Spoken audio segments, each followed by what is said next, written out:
जब यहाँ सभागार में आ रहे थे तो एक पिता और एक बेटी सड़क पार कर रहे थे। बेटी बोले कि पिताजी मेरा हाथ पकड़ लो। पिताजी ने कहा नहीं बेटा तू मेरा हाथ पकड़ ले। बेटी ने कहा नहीं पिताजी आप मेरा हाथ पकड़ो। पिताजी कह रहे थे नहीं बेटा तू मेरा हाथ पकड़ ले। पिताजी ने आखिरकार पूछ ही लिया कि क्या फर्क पड़ता है मैं तेरा हाथ पकड़ूं या तू मेरा हाथ पकड़े। बेटी ने कहा फर्क पड़ता है, हो सकता है किसी मुसीबत में किसी विपत्तिवश मैं आपका हाथ छोड़ दूं, लेकिन एक पिता जो है वो अपनी बेटी का हाथ कभी छोड़ नहीं सकता। हम अपने आप को गौरवान्वित महसूस करते हैं, राजेश जी, पहलवान जी, रंजीता जी, दिनेश जी और जितने आप लोग वरिष्ठ लोग बैठे हैं, कि हम जैसे नौजवान लोगों की उंगली आप लोगों ने पकड़ी हुई है और हमें कभी कुछ हो नहीं सकता। हम जब जब अपने संस्कारों के रास्तों से भटकेंगे, आप हमारे साथ हैं हमारा कान मोड़ने के लिए। हम जब जब कोई ऐसा काम करेंगे जो कि मानवीय मूल्यों के या सामाजिक मूल्यों के विरुद्ध में हो, तो आप लोग हमारी उंगली को पकड़ करके हमें सुमार्ग पर लाने के लिए यहाँ पर मौजूद हैं और हम अपने आप में बहुत गौरवान्वित महसूस होते हैं ये सब करते हुए।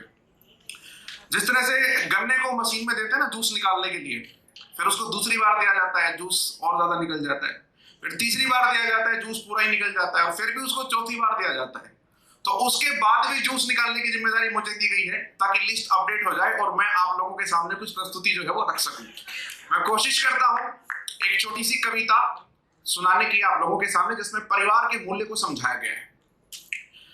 पश्चिम ने हमसे हमारा रहन सहन छीन लिया, पश्चिम ने हमसे हमारे संस्कार छीन लिए, पश्चिम ने हमसे हमारी संस्कृति छीन ली।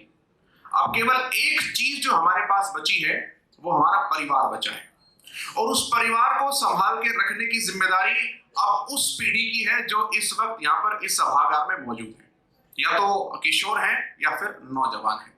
उसी परिवार को लेकर संबोधित करती मेरी छोटी सी कविता है और ये हरियाणवी लहजे में कविता है। मैं इसे सुनाने की कोशिश करता हूं, उम्मीद है आप लोगों को पसंद आएगी। कि उसने देख के एक माँ का मन पसीज गया, उसने देख के एक माँ का मन पसीज गया जब वो माटी का चूल्हा बारिश के में भीज गया। कि उसने देख के एक माँ का मन पसीज गया जब वो माटी का चूल्हा बारिश के में भीज गया।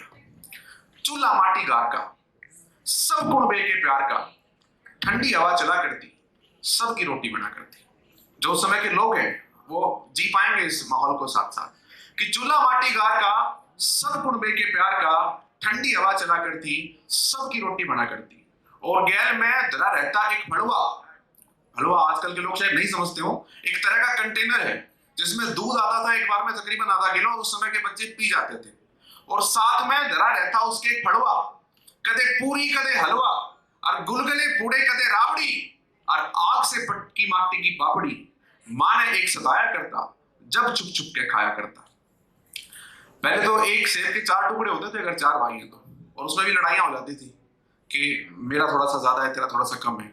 आजकल तो बच्चे पूछते हैं मम्मी सब्जी क्या बनाई है, मम्मी बोल देते हैं कि बेटा भिंडी बनाई है। हाँ, भिंडी भी कोई खाने की चीज है, फरमाइशें बढ़ गई हैं। लेकिन उस समय के लोगों ने अभाव में चीजों को जिया और इसलिए उन चीजों का मूल्य वो समझते हैं। कि साथ में धरा रहता उसके एक फड़वा, कदे पूरी कदे हलवा, गुलगुले पूड़े कदे राबड़ी, आग से पटी मक्की की पापड़ी। और माँ ने एक सताया करता जब छुप छुप के खाया करता। और वो सारे भाइयों का इकट्ठा परोसा। आप चाहे कितने ही बड़े हो जाएं, दुनिया के किसी भी कोने में चले जाएं, माँ की ख्वाहिश रहती है कि रात का खाना मेरा बेटा मेरी थाली में अगर खा ले तो मेरा जीवन सफल हो जाए, मुझे आनंद आ जाए। आपको सारे भाइयों का इकट्ठा परोसा जब एक का टूक दूसरे ने खोसा, खोसा मतलब छीना। आपको सारे भाइयों का इकट्ठा परोसा जब एक का मक्खन दूसरे ने खोसा। राम की थाली, लक्ष्मण का टूक, पेट सबके अलग अलग पर साजली सबकी भूख। पेट सबके अलग अलग पर साजली सबकी भूख। माँ ने एक सताया करता जब छुप छुप के खाया करता। अब कविताएं मोड़ लेती हैं, बच्चे जो हैं घर वाले वो एजुकेट हो जाते हैं और पढ़ने के लिए विदेश में चले जाते हैं। अब भाइयां मेहते सब पढ़ गए, भाइयां मेहते सब पढ़ गए, कुछ नौकरी लागे कुछ जहाजों चढ़ गए। खुशियां में बंटवारा पड़ गया, घर का चूल्हा एकला पड़ गया। चूल्हे की काया जरण लगी, बस 4 रोटी बनने लगी। 2 बूढ़े की, एक बुढ़िया की और एक बाहर बैठी कुतिया की।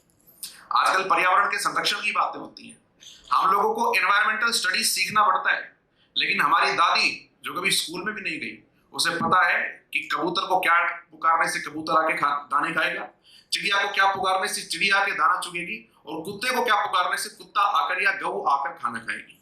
हमें सब्जेक्ट पढ़ने पड़ते हैं इस चीज के लिए कि हम खाना कैसे खिलाएं जानवरों को। भाइयों में तो सब पड़ गए, कुछ नौकरी लागे, कुछ जहाजों चढ़ गए, खुशियां में बंटवारा पड़ गया, घर का चूल्हा एकला पड़ गया, चूल्हे की काया जरण लगी, बस चाय रोटी बनने लगी, दो बूढ़े की, एक बुढ़िया की और एक बाहर बैठी कुतिया की। एक दिन घर में छोटा आया, छोटा आया मतलब छोटे वाला लड़का घर में आता है। एक दिन घर में छोटा आया, चूल्हे पे दुख मोटा आया। बोला माँ तू गैस पे रोटी बनावे? बोला माँ तू चूल्हे पे रोटी बनावे? सार और तू चूल्हे में आग फुड़ावे? एक दिन घर में छोटा आया, कुंबे पे दुख मोटा आया। बोला माँ तू चूल्हे पे रोटी बनावे है और धुआं में अपनी आंख में फुड़ावे है। मैं तेरी खातर गैस लेकर आया और सिलेंडर भी सब्सिडी में पाया। अब तू गैस पर रोटी बनाइए और धुएं से अपनी आंखें ना बचाइए। अब माँ को पता थोड़ी ना था कि गैस क्या बला होती है। माँ तो बेचारी बोली, उसका बोलापन देखना। माँ ने नहीं था उसका बेरा, माँ को नहीं पता था गैस क्या होती है। माँ ने नहीं था उसका बेरा, अपना कोमल सा हाथ उसने उस गैस पे फेरा। बोली बेटा तेरी या लोहे की काया तो मेरे ते लुके नहीं, और तेरा लोहे का चूल्हा मेरी माटी से तो लिपे नहीं। तेरा लोहे का चूल्हा मेरी माटी से तो लिपे नहीं, और मेरे मन की बात तो मेरे से छिपे नहीं। ना तो इस पे गार, ना इस पे कुछ और, इसने मैं कित लिए हांडूंगी, अरनो से बता मैं इस पे अपना फलवा की टांगूंगी। छोरा मान्या नहीं चाड़े कर गया, छोरा मान्या नहीं चाड़े कर गया। वो चूल्हे ने ठाके और छात पर दर गया।